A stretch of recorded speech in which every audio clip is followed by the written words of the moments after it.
안녕하세요. 미국 LA에 위치한 월드미션 대학교에서 가르치고 있는 남종성 교수입니다. 오늘 주제는 노년기 정신건강, 죽음의 두려움을 극복하는 지혜에 대해서 말씀드리겠습니다. 죽음은 생존하는 모든 것이 경험하게 되는 삶에 피할 수 없는 사건입니다. 사람은 노화가 되면서 신체적, 심리적, 사회적 상실감을 갖게 됩니다. 주변 사람들과 배우자의 죽음을 경험하면서 죽음의 불안을 더욱 느끼고 있습니다. 노인이 되면 신체적, 인지적 기능이 손상되고 만성질환과 스트레스로 고통을 당합니다. 무엇보다 정체성의 상실로 인해서 외로움과 고독감으로 우울증을 앓기도 합니다. 자신의 과거와 현재, 미래를 수용하지 못하고 절망감을 경험하기도 합니다. 노인들이 죽음을 두려워하는 이유는 무엇일까요? 첫째로는 죽음 자체에 대한 두려움입니다. 죽음은 많은 사람들에게 공포를 불러일으킵니다. 죽음을 자연스럽지 못하고 불쾌한 것으로 생각합니다. 죽음의 공포가 사람들을 망연자실하게 합니다. 한국의 경우 1980년대 초반까지만 해도 동네에서 상여가 지나가기도 했고 집안에 위패를 모시기도 했으며 제사도 지냈으며 어르신들이 수의를 만들어 놓고 관을 미리 짜 놓기도 했습니다. 이런 속에서 노인들뿐만 아니라 젊은이들이나 어린이들도 가정이나 사회에서 죽음의 문화를 일상적으로 경험을 했습니다. 그러나 요즘은 죽음과 거리를 두고 살다가 갑자기 자신 앞에 죽음이 닥쳤을 때 크게 두려워합니다. 두 번째는 고독한 죽음에 대한 두려움입니다. 고독사란 말 그대로 혼자서 죽음을 맞이하는 것입니다. 1980년대 초반만 해도 노인들이 임종을 하는 중요한 장소는 고인의 집이었고 가족과 친지 그리고 마을 사람들이 함께 죽음 문화에 참여했습니다. 그러나 오늘날은 대부분의 노인들이 독거하면서 또는 요양원에서 사랑하는 사람들이 없이 홀로 죽어가는 노인들이 늘고 있습니다. 이런 고독사의 죽음에 대해서 노인들은 두려워하고 있는 것입니다. 세 번째는 상실에 대한 고통입니다. 노인들이 죽음에 대해서 두려워하는 이유 중에 하나는 상실에 대한 두려움입니다. 죽음은 나를 이루고 있던 몸, 정체성, 관계성, 자신의 역할 등의 상실을 가지고 오기 때문에 두려워합니다. 이런 것들을 경험하면서 나라는 존재가 없어지는 근원적인 상실을 경험하게 됩니다. 아무것도 할 수 없는 절대적인 무능, 짐스러운 존재, 비생산적인 존재로 인식이 되면서 고통을 느끼게 됩니다. 네 번째로 죽음을 인정할 수 없는 그런 고통이 있습니다. 사람들은 자신의 죽음에 대해서 잘 받아들이려고 하지 않는 경향이 있습니다. 타인의 죽음에 대해서는 자연스러운 과정으로 받아들이지만 자신의 죽음에 대해서는 잘 인식하지 않습니다.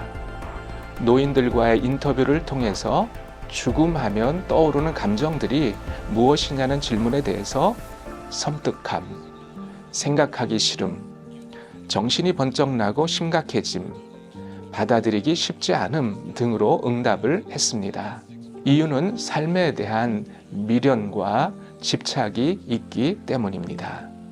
다섯 번째는 사랑하는 사람들에게 짐이 될 것 같은 두려움이 있습니다. 노인들은 자신들이 나이가 들어감에 따라 사랑하는 사람들에게 짐이 되기를 원하지 않습니다. 특별히 치매와 같은 질병에 걸려 사랑하는 사람에게 어려움을 주기 원하지 않습니다. 노인들이 원하는 죽음은 오랜 병치레를 하지 않는 죽음, 가족에게 부담을 주지 않는 죽음을 맞이하기를 원합니다. 이렇게 되지 않을까봐 두려워하는 것이죠. 그렇다면 이 죽음의 두려움을 극복하는 방법은 무엇이 있을까요? 첫째는 죽음을 받아들이는 것입니다. 죽음을 자연스럽게 받아들이기는 매우 어렵습니다. 사람은 누구나 죽음에 대한 공포와 두려움이 있습니다. 그렇지만 모든 생물체에게 죽음은 필연적이고 자연스러운 것입니다. 죽음은 나 홀로만 맞이하는 것이 아니고 모두에게 공평한 것입니다. 죽음은 삶의 한 부분이며 그 불가피성을 인정하고 그 불가피성을 통해 삶을 의미 있게 만들어야 합니다. 두 번째는 오늘의 삶에 충실한 그런 삶을 살아야 합니다. 죽음을 통하여 인간의 유한성을 인정하고 오늘의 삶을 충실하게 살아가야 합니다. 타인에 대한 돌봄과 나눔을 실천해야 합니다. 죽음을 인식하면서 현재의 삶의 조건들을 감사함으로 수용해야 합니다. 인생의 유한성을 생각하면서 상처를 준 사람들을 용서하고 새로운 사람들과 소중한 관계를 형성하며 현재의 삶을 기쁘게 살아야 합니다. 죽음에 대한 두려움을 극복하고 삶을 더욱 의미 있게 만들기 위해 삶의 목표와 가치에 집중하는 것이 중요합니다. 세 번째는 상호 돌봄을 인식하는 것입니다. 노인들은 자신들이 다른 사람들의 짐이 되는 것에 대해서 매우 부담을 느낍니다. 그러나 그럴 필요가 없습니다. 노인 돌봄은 단지 다른 사람에게 짐이 되는 것만은 아닙니다. 돌봄 제공자들은 노인이 필요로 하는 돌봄을 제공하고 노인들은 돌봄 제공자들에게 삶의 의미와 죽음에 대해서 새롭게 인식할 수 있는 기회를 제공하게 됩니다. 사실은 서로가 서로를 돌보아주는 상호 돌봄의 관계를 형성할 수 있습니다. 죽어가는 자와 함께 상실과 상처에 대해서 함께 아파하면서 서로가 치료가 됩니다. 돌보는 사람들은 임종기에 있는 노인들을 통해서 삶과 돌봄의 의미에 대해서 배워가게 됩니다. 네 번째는 주체적 존재로 죽음을 준비하는 것입니다. 죽음과 연관해서 주체적으로 준비해야 할 중요한 것들이 있습니다. 임종 시의 의료적 결정, 즉 연명치료로 삶을 더 연장할 것인지, 장례식의 방식, 매장의 방식, 추모 방식 등에 대해서 주체적으로 결정해서 자녀들에게 알려주는 것이 필요합니다. 이렇게 함으로 죽음에 대한 준비를 더 능동적으로 할 수 있습니다. 다섯 번째는 새로운 죽음 문화를 수용하는 것입니다. 오늘날은 죽음의 문화가 급격히 변했습니다. 과거에는 임종을 앞둔 어르신들을 가족이나 자녀들이 돌보았다면 요즘은 요양원과 같은 기관에서 돌봅니다. 돌봄의 주체가 가정에서 국가로 전환되었습니다. 장례는 상조업체나 장례식장에 맡깁니다. 자본주의 시장의 원리에 따라 서비스의 영역으로 상품화되기도 했습니다.